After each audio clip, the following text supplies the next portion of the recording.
أعوذ بالله السميع العليم من الشيطان الرجيم. الحمد لله الذي خلق فسوي والذي قدر فهدي،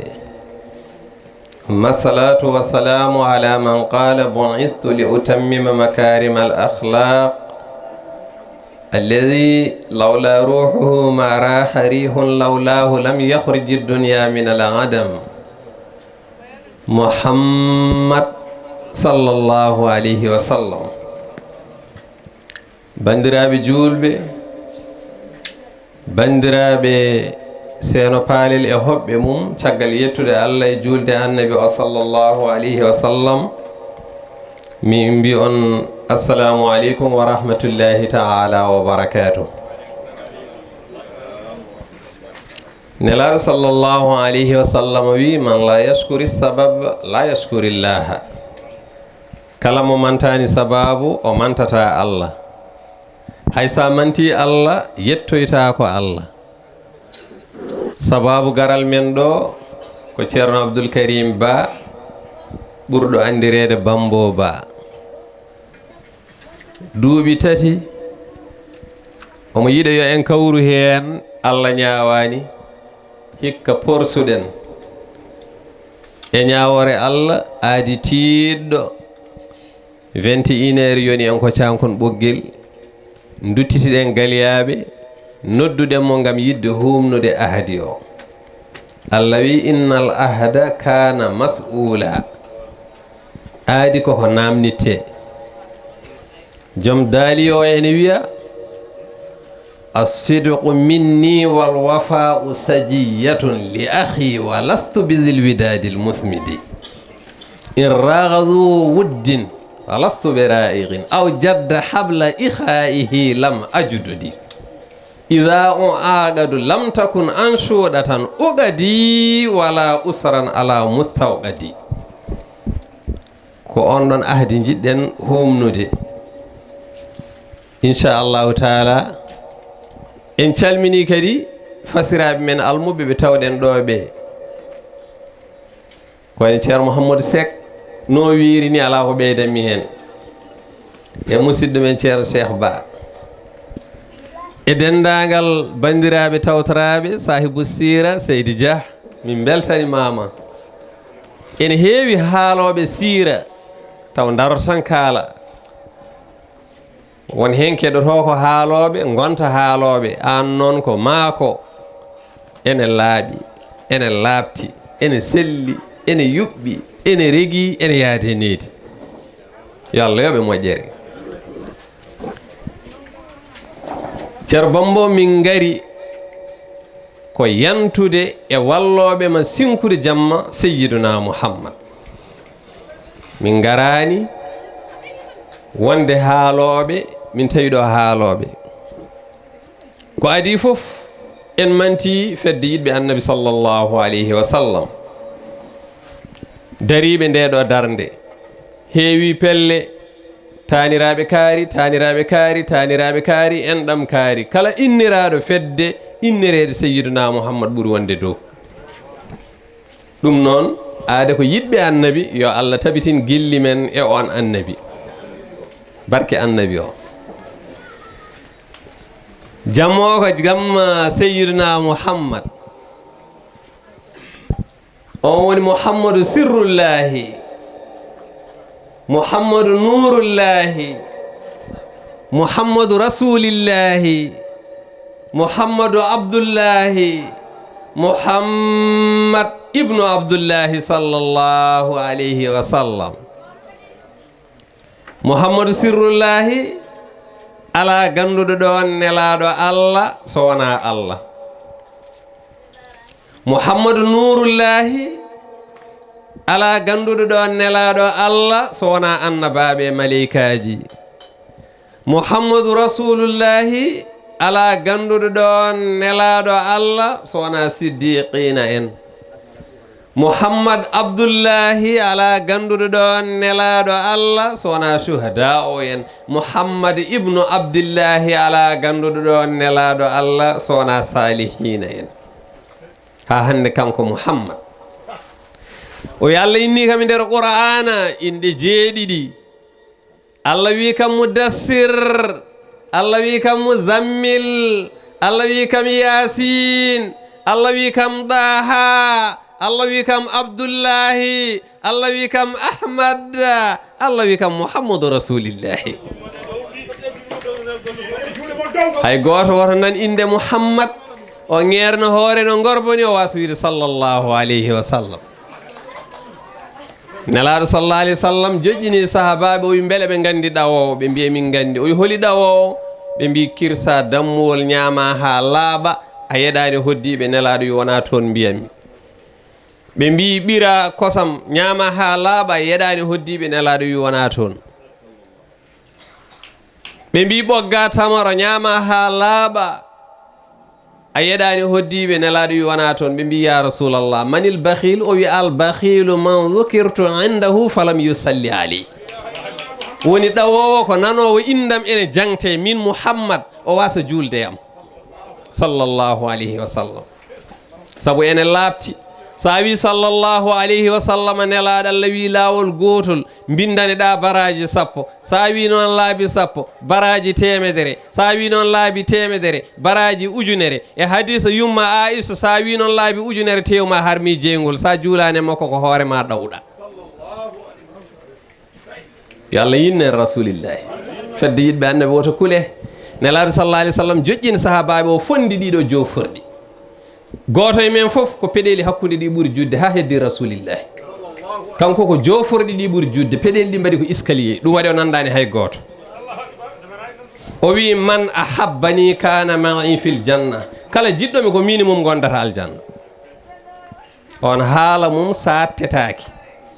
saabu imam Malik wiyanno kullu kalamin minhu maqbulun wa mardudun illa kalami sahibi hadha al qabri o jofo rawde rasulallahi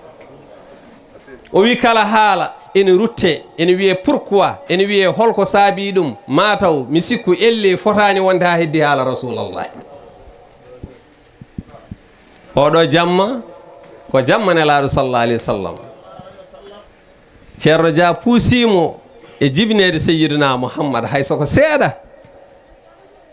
so tawi ko toon jiɗɗon jehen so muynam rasulillahi jiɗɗon jehen kala to jiɗɗon jehen a matawde wallahi nelaɗo Allah jontaɗo ko jantal manne kay ay nelaɗo sallallahu alayhi wa sallam aduna o ko darto ene yedda hunde e seremɓe potani jogade tarabuyeji potani jogade gollantoɓe potani jogade hay hunde ko rasulillahi aduna jogade ɗum te Allah wi ko kanko woni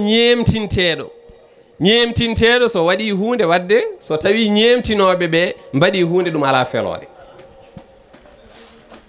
goto fof e faamu mum nokko wone waɗa e hoƴƴudu andi ko sene wuli kono anda sene safi cey rasulallah nelaɗo sallallahu alayhi wa sallam seydil haji Malik ne haala bindaneɓe mo ko ɓe wondi e galle tarabuyeji goto fof jogui poste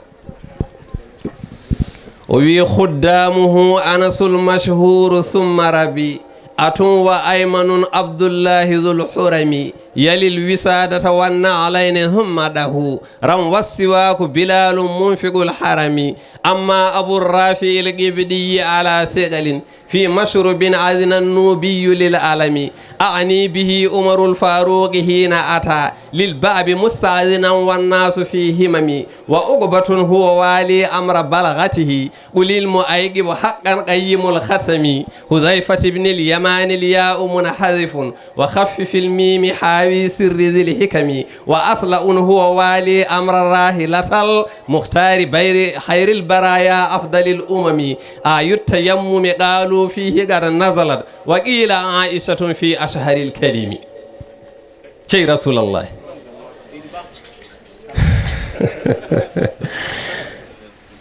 omo jogii sahaba ne wiye Anas bun Malik jeeya ko Madinatul Munawwara on defananno rasulallahi duuɓi 10 meeɗa haadde lamɗam meeɗa haƴƴude meeɗa herƴude meeɗa wasde ɓendude meeɗa defde ko wiyete tekum ɓe mbi wo ko Anas wawi defu ala wona Anas ne wawi defde kala defowo no fogore ko rasulillahi moƴƴi jikku lam yamdah walam yasumi o meeɗa mantude o meeɗa ñingde o meeɗa wiide ɗo de ne manki welde ne waɗi noon kala mantowo ko ñiŋowo sa famani ɗum so neɗɗo siwanima atayi o addi lowol a wi weeli o addi sani a wi weeli sa deƴƴi fartago tan firti ko welani a sumtu kalam hay deƴƴata ko haala cey rasulallah on Anas bun Malik so rasulallahi jooɗima ne yewta ko kanko heetti e ngaflaw nelaɗo Allah so yiiɗi ɓaggade ko kanko waɗanta ɗum to keeti mum ɗo goro bone arabe jontaɗo o nelaɗo Allah ɓaaro hen sallallahu alayhi wa sallam omo jogui biyeteɗo Rabi'atu bun Ka'ab on holto heetti paɗe rasulallahi tara buyagal arani dariɓe ene mbiya tara buyagal ceerno fotani wadne ɗum ɓe tarbinaka tan koɓe tarduɓe ceerno Ahmad Boyinnaji wi kala ko ɓurodiri ko yimɓe ɓuuri ɓurodirde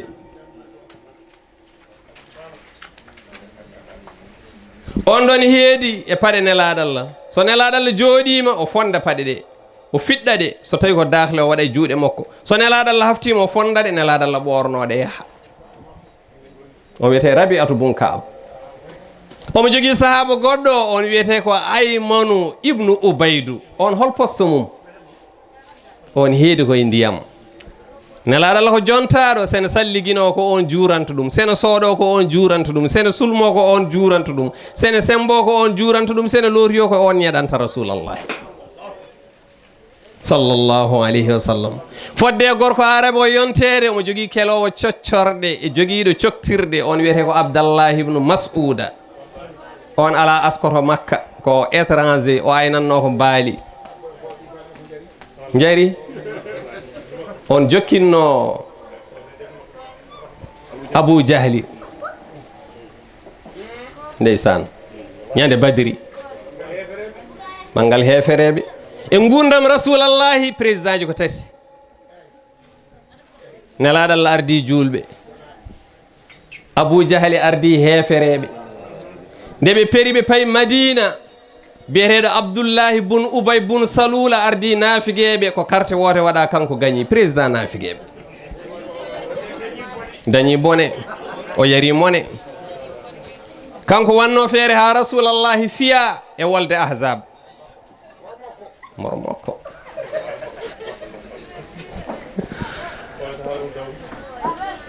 kanko wino inna buyutana auratun Allah wimo semtat wa ma hiya bi auratin in yuriduna illa firara o are yeso nelaɗo lo daari heferɓe no mbayi hewde o huuli o somino koye rasulallahi en omo wiya ko julɗo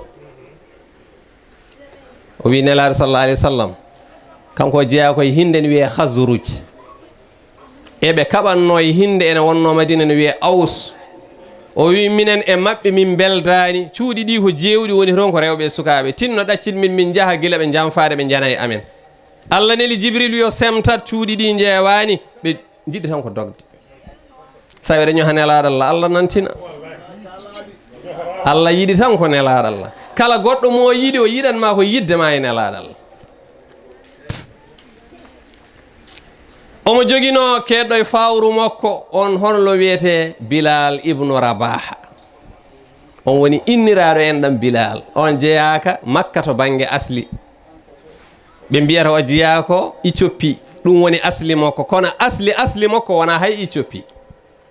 o jeeyako Soudan diwan biyeteɗo Nubatu wuro wiyetengo Danqalatu nde ɓe gimmi Soudan sa anda Nubatu Zunnunil Misriyu ko toon jeeya Annabi Dawuda ko toon jeeya Luqman al Hakima ko toon jeeya kono Luqmana jibinaka toon jibina ko wuro no wiye Aylatu on Bilal woni inniraɗo en ɗam Bilal e nder Fuuta Bilal ibnu Rabaha walla mbiyamo wabnul hamamata fo ko Bilal tan Bilal henno e fawru rasulallahi kanko ɓetanno condi unanno gawri so ɓeti o rokka Anas bun Malik saggina kanko kadi yeero wotono cey rasulallah jontaɗo nelaɗo sallallah alih w sallam ene jogino e nder galle he biyeteɗo abarrafi on holto jeeya ko misra o jeeya koye hinde ne wiye qibiɗi oɗo henno e soppude leɗɗe e dottude leɗɗe e duugade leɗɗe e libde ɓale omo wonde duwaw rasulallahi fodde sahabaɓe sappo so puusi ɓalal yahani so jattinimo o wi goho o wi ɗiɗi o wi tati tan ngal memal leydi ko rasulallahi duwanimo laka mujizatun ajazat kullal wara yanan mami ara hen ajazat kullal wara wallahi kawisaji makko donkini windere nde famde holi ɗiɗo kawisaji inchallah koye premier mo gonmi nelaɗo sallallah alih w sallam omo joguino biyeteɗo uqubatu ibnu amir oɗo jiida e uqubatu ibnu abi muayd on tubani on holɗo henno mbam puccu rasulallahi nelaɗo ko jontaɗo omo joguino mbam puccu o hokkama ko misira hokkunomo ko biyeteɗo mo qawqisu mbam puccu o ko danejo holno wiyete o wiyete ko duldul on woni mo ñameten ɗo mataw innitirmo matawde duldul non mbam puccu o wiyete on ɗo no haɓara wolde ne wiye hunayni on haɓira wolde ne wiye haybara gadiɗo waɗɗade mbam puccu e nder l'islam ko seyyiduna mouhammad hettuno e on mbam puccu ko uqubatu ibnu amir nelaɗo Allah ko jontaɗo ɗum waɗi hay tarabuyeji makko ko yontaɓe kanko o jiida e ɓe jiyeten ne tarbinoɓe ala oɗo ko tarabuye kanko jogui sejjade kanko juurata ndiyam kanko waɗata atay ñiddat walla daña ko manki hen kono rasulullah goto fof e poste mum wadde o dañi ko ɓuuri wona ko ɓurɗo kay heɓata koko ɓuuri ƴeew ko ɓuuri hawnade hen nelaɗo sallallah alih w sallam jogui ko feggere haalis buuɗi ɗiɗi haalis danejo hen saaha o waɗa feggere nde junngo ñaamo hen saaha o waɗa ɗum junngo nano kono kam o meeɗa wadde feggere nde so wona e fiɗindu figiriru so waɗi koye ñaamo so waɗi koye nano sa anda figiriru sa immima e koddaru rewndu hendu ala watta e jofordu o watta e worwordu o waɗata koye fegiriru o waɗata kadi hakkudiru e ndu ehe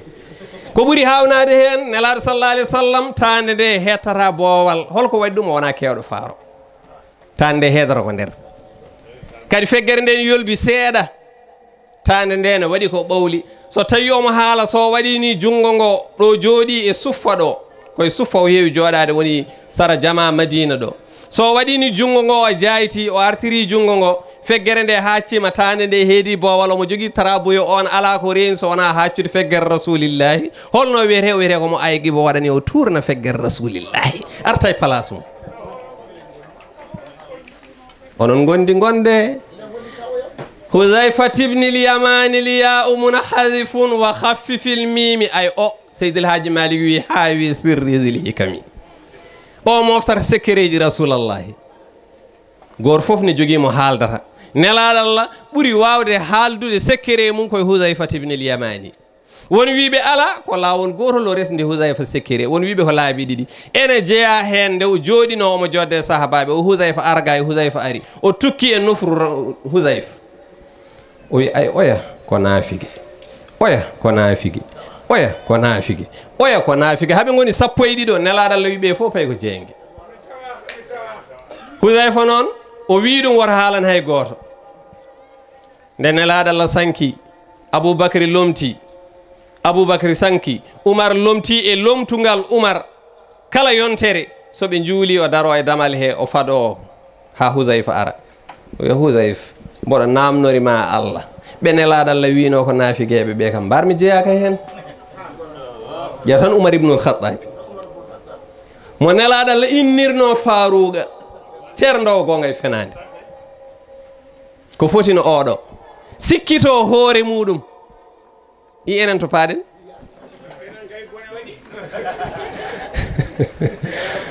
eɗen jogui aɗen jiiɗi rasulallah eɗen jogui ceer cheikh holko hudayfa jaabotomo hudayfa wi oumar mboɗo mooli Allah min mi saktata sikkiri rasulallah aha nelaɗo Allah weeña sahabaɓe fof ko min goto haalde mi aybinta sirru nelaɗo Allah ko noon foti waade. Gorko yo jogo sekkere debbo mum, debbo yo jogo sekkere gorko mum. Wona ko kaldeɗa fof kaltoya.